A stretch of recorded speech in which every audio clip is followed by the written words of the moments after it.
Le témoignage. Rumi tient des propos compatibles avec les principes du droit moderne en matière de témoignage et d'appréciation de la valeur probante d'un témoignage. En ces termes, les armes du témoin sont une langue véridique et un œil perçant qui veille la nuit et auquel nul secret ne peut échapper. Bien qu'un millier de prétendants au témoignage puissent lever leur tête, le juge penche l'oreille vers le témoin. Telle est la pratique des juges administrant la justice. Pour eux, le témoin véridique est pareil à deux yeux clairs. Les paroles du témoin équivalent à l'œil parce qu'il a vu le secret avec un œil désintéressé. Le faux témoin l'a vu aussi, mais avec un intérêt personnel. L'intérêt pour soi-même est un voile sur l'œil du cœur. Dieu désire que tu deviennes un ascète, zahid, afin que tu puisses renoncer à l'intérêt personnel et devenir un témoin, shahid. Car ces motifs d'intérêt personnel sont un voile sur l'œil. Ils empêchent de voir comme un voile. Et sur les déclarations des témoins, il dit « Sache que la probité des témoins doit être établie. Le moyen de l'établir, c'est la sincérité. C'est de cela que tu dépends. Qui donc écoutera un témoignage qui se contredit lui-même ?»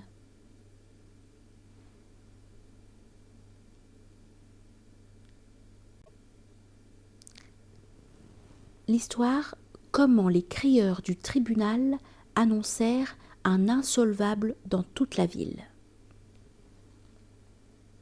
Il y avait une périme insolvable sans maison ni foyer, qui restait en prison en une servitude impitoyable. Il avait coutume de manger déraisonnablement les rations des prisonniers à cause de son appétit. Il était un fardeau aussi pesant que le mont Qaf sur les cœurs des gens de la géole. Nul d'entre eux n'avait le courage de manger un morceau de pain parce que ce voleur de rations lui dérobait tout son repas. L'insolvable avait piétiné toute vertu. La prison était devenue un enfer à cause de ce voleur de pain. Les prisonniers allèrent se plaindre à l'employé du juge, qui était doué de discernement, disant « Présente nos salutations au juge et rapporte-lui les souffrances que nous inflige cet homme vil. Car il est resté constamment dans cette prison, et il est un vagabond oisif, un parasite et une malédiction. Comme une mouche, il apparaît sans vergogne à chaque repas, sans invitation et sans salutation. Pour lui, la nourriture de 60 personnes n'est rien. Il fait semblant d'être sourd si on lui dit assez. Justice, justice contre ces 3 années de famine. Ou bien faites sortir ce buffle de prison, ou bien accordez-lui une ration de nourriture régulièrement grâce à une donation. Ô toi, grâce à qui hommes et femmes sont rendus heureux, rends-nous justice. Ton aide est invoquée et recherchée. L'employé courtois alla trouver le juge et lui rapporta les plaintes de bout en bout. Le juge fit appeler l'insolvable de sa prison en sa présence et ensuite se renseigna sur lui auprès de ses propres officiers. Toutes les plaintes qu'avait portées cette masse de prisonniers s'avérèrent fondées auprès du juge. Il lui dit « Lève-toi et quitte cette prison. Va dans la maison qui est la propriété dont tu as hérité. » Il répondit « Ma maison et mon foyer consistent en ta bienveillance. Comme pour un infidèle, ta prison est mon paradis. Si tu me libères de cette prison et me fais partir, en vérité, je mourrai de misère et de mendicité. » Il plaida sa cause comme le démon qui disait « Ô mon Seigneur, accorde-moi un délai jusqu'au jour de la résurrection. » Le juge déclara « Montre-moi clairement que tu es insolvable. » « Voici les prisonniers comme témoins, répondit-il.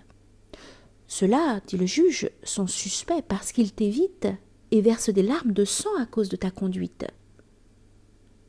En outre, ils supplient d'être délivrés de toi. En raison de cet intérêt personnel, le témoignage qu'ils apportent est dénué de valeur. Toutes les personnes appartenant au tribunal dirent « Nous attestons à la fois son insolvabilité et sa dégénérescence morale. » Tous ceux que le juge interrogeait à son sujet disaient « Seigneur, lavez-vous les mains de cet homme. » Le juge ordonna « Faites-lui faire le tour de la ville, pour que tous le voient, et criez « Cet homme est insolvable et c'est un brigand. » Proclamez-le, rue par rue, battez du tambour pour avertir de son insolvabilité, partout, à tous les yeux. Que personne ne lui vende à crédit, que personne ne lui prête un sou. Quiconque présentera contre lui une plainte pour fraude, je ne le mettrai plus en prison. Son insolvabilité m'a été prouvée. Il n'a rien en sa possession, ni argent, ni marchandises. Disant « C'est un tricheur, un failli, un menteur », ne vous associez pas à lui et ne jouez à aucun jeu avec lui. Et si vous le faites et plaidez ensuite votre cause auprès de lui, il est insolvable. Quel bénéfice pouvez-vous en tirer? Quand l'affaire éclata, ils amenèrent le chameau d'un Kurde qui vendait du bois de chauffage. Le malheureux Kurde poussait de grands cris. Il séduisit aussi l'argent chargé de se saisir du chameau avec le don d'un dang. Mais on lui enleva le chameau depuis le matin jusqu'à la tombée de la nuit, et ses lamentations ne lui servirent à rien. Sur ce chameau était perché cet oiseau de malheur, l'insolvable, tandis que le propriétaire du chameau le suivait en courant. Il se hâtait de quartier en quartier et de rue en rue jusqu'à ce que la ville entière les connaisse de vue. Devant chaque hammam et marché, tout le monde les regardait. Il y avait 10 crieurs à la voix forte, des Turcs, des Kurdes, des Anatoliens, des Arabes, proclamant « Cet homme est insolvable et ne possède rien, que nul ne lui prête une piécette de cuivre. Il ne possède pas la moindre miette, visible ou invisible. C'est un failli, un mauvais drôle, un rusé vaurien qui manque à sa parole. Attention, attention, ne faites pas d'affaires avec lui. Quand il amènera un bœuf à vendre, serrez bien le nœud. Et si vous amenez cet individu déchu en jugement, je ne mettrai pas un cadavre en prison. » C'est un beau parleur, et qui discourt sans fin. Il est vêtu d'un habit neuf intérieur et d'un habit extérieur rapiécé. S'il met ce vêtement intérieur en vue de tromper, il est emprunté afin de leurrer les gens. Mais si un voleur a revêtu une belle robe, comment celui dont la main est coupée peut-il prendre par la main?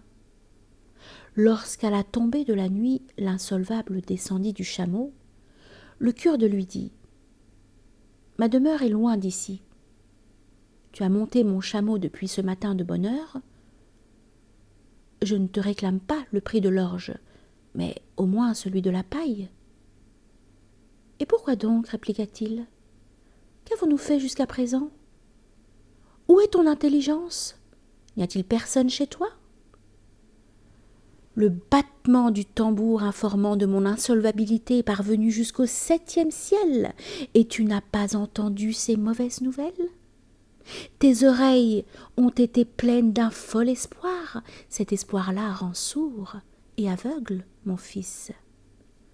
Les mottes de terre et les pierres elles-mêmes ont entendu cet avis. Il est insolvable ce brigand. Les crieurs le répétèrent jusqu'au soir, et cela ne fit aucune impression sur le propriétaire du chameau, parce qu'il était tout rempli d'un vain espoir.